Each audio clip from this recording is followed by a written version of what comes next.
Okay.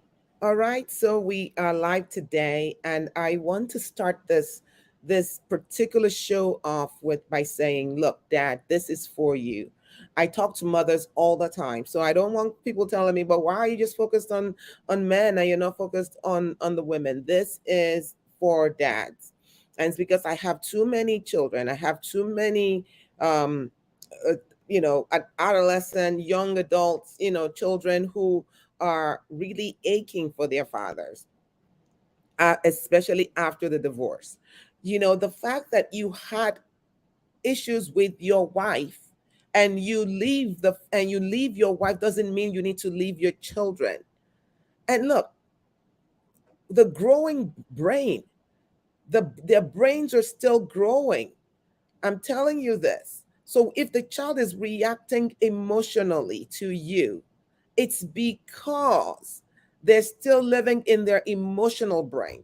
The cognitive brain, this frontal brain right here, right, the neocortex, it takes a minute for it to kind of merge with all the brains to merge together, usually in their 20s. So in the teenage years and in the young adult, they're still growing. So if they're acting irrationally, if they seem to be taking sides, or if they're doing those kind of things, count that as a result of the emotional brain. Don't react. Don't say, oh, you're listening to your mother, so you're not on my side, or you're not on my side. Nobody, they shouldn't be on anybody's side. They should be on both your sides, and they should not be taking sides anyway. So mothers should not let their children take sides, and children and fathers should not penalize children for voicing opinions and for not acting rationally, because both of you in that relationship had your own issues that had nothing to do with the children, absolutely nothing to do with children. And what then happened? It happened that I'm just, give me a minute.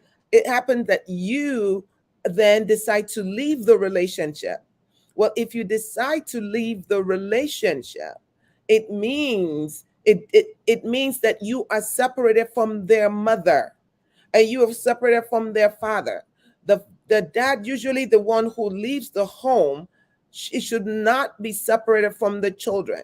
So, you know, if it's a husband wife situation, wives, mothers, make sure that you do not deprive the fathers of access to their children, except the father is dangerous in the sense that they are abusive, they are, and they're going to harm the child.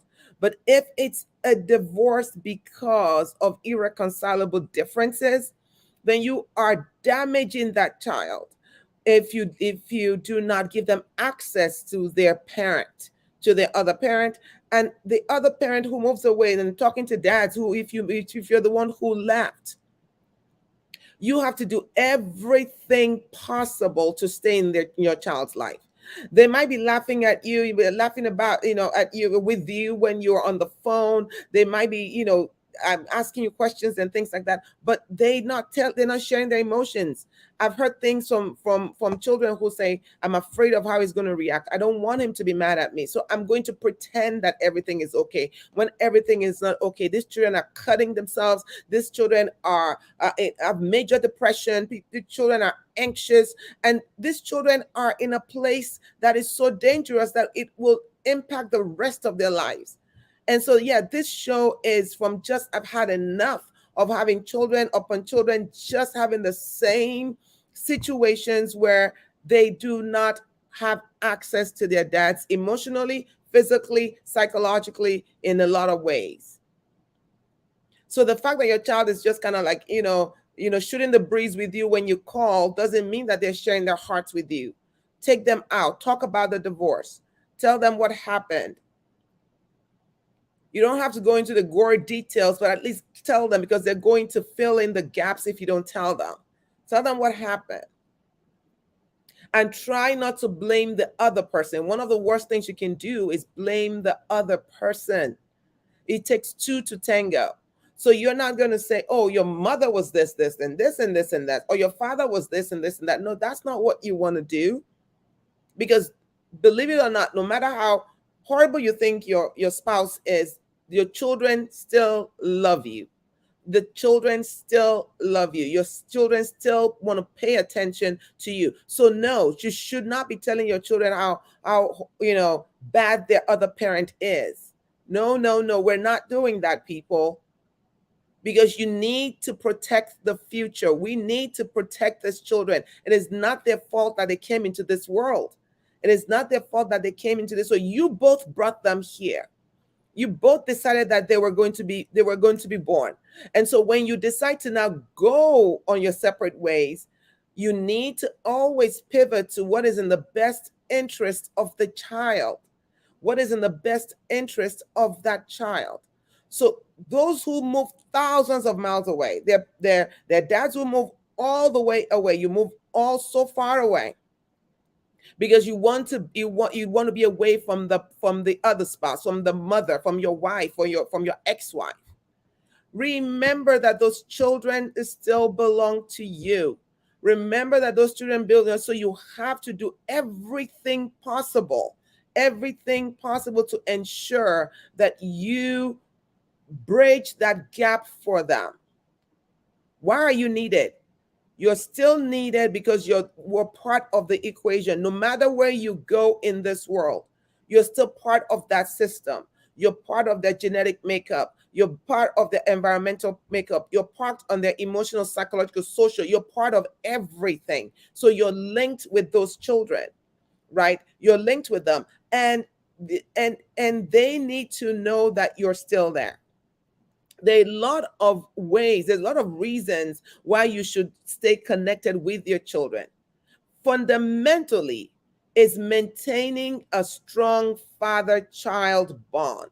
Fundamentally, that the father-child bond, nobody can jeopardize that. And don't allow any fight. Don't allow any quarrels with your wife to make you give up that. You should never give it up. Don't give it up. That father-child bond is a gift for the next generation. Research has showed us consistently that the children benefit when both parents actually are involved in their lives. So you going over here, over someplace else, maybe you even have another family, maybe you're now starting your life, you want to date, you want to get married, and maybe you have your own children and everything, and then you seem to forget this other people. That's not fair. And that is literally destroying their lives, because they are going to have those traumatic losses and those traumatic responses for the rest of their lives. They're going to have abandonment issues. I don't know how many children that I see, young adults who have abandonment issues because a father left and never looked back. Because a father left and never looked back. This is the call to action for all of us. Come back home. And I don't mean come back into the relationship. That's not what I'm saying. Come back home. Come to those children. Make sure that they never feel your loss. Imagine divorce happened maybe when they were 3-4 years old, and I have to talk to them when they're 20 something, 30 something, because that abandoned issues is not going to allow them to trust, is not going to allow them to show up with the best of themselves in their world, because the dad never looked back. Staying involved with your children allows the dad to continue nurturing the children emotionally, psychologically. It allows you to begin to continue to nurture, and the children need your presence. Remember, I told you their brains are still growing. They're in their emotional brain right now. So they might not be reacting to you the way you want them to react to you. And don't you dare react to them emotionally. No, you are the parent. So if you need to get yourself cleaned up emotionally, psychologically, and you need to get your own help resolving your own issues, go get it. Go get it. But don't leave those children by themselves. When you are engaged with the children, you're going to build a healthy sense of self. You're going to build confidence. They're going to build, they're going to be more resilient in life. They're going to understand attachment. The attachment is going to be secure. because now they know mommy, they know that mom and dad are no are not together, but my dad is for me. My dad is for me. Look, by the age of 30, I was divorced. I was divorced, I think 29 or something. I was already divorced. I was with, my ex for a few years, nine, because I was married early, 9 years or so. But one thing I was sure to do with those children, one thing I was sure to do was to make sure that no matter what was going on with us, that I never spoke ill of their father. And I allowed, full range for their father, that the dad could have access to the children and things like that. And I cannot say anything wrong about him. He's a good dad to those children. He has nurtured them. They go over there. They spend time with him. They also come here. Do you understand? That is the beauty of these things. You have to leave the door open. You can't shut that door. Even if your wife that you left was so mean and honorary and all of that, don't let the children suffer. Divorce is challenging on its own. Is disruptive by itself. That alone is going to injure those children. Just the whole point of the divorce. But when the father is consistently absent, and you become the one that it just calls once in a while, or you move away and you never even check up on them anymore, that is unacceptable. And I just want you to know that it doesn't matter the other relationship you go form or any other children you birth at this point, they don't replace the ones you already have. They do not replace the ones you already have. So stay involved. When you stay involved, it promotes that there is a shared experience, shared parenting. It tells the children that life can still continue. And this is not to lash out at anybody, but to tell us that there's a way out. Because I'm always with this, helping these children who are just really broken because dad left. And that's all they know. Dad left. They never hear the other story. Most of the time they don't know why dad left. They just know dad left. And they don't say dad left mom. They think of it as dad left us, that left me. Don't let that be you. Don't let that be you. Promise yourself today that you are going to take the initiative and fight for what matters. Fight for your children because you brought them into this world. They didn't ask to be born. So if you're going to save the next generation and the next and the next, we have to really massage this epigenetics to the point where it begins to work in on our behalf. It begins to work for good and not for evil.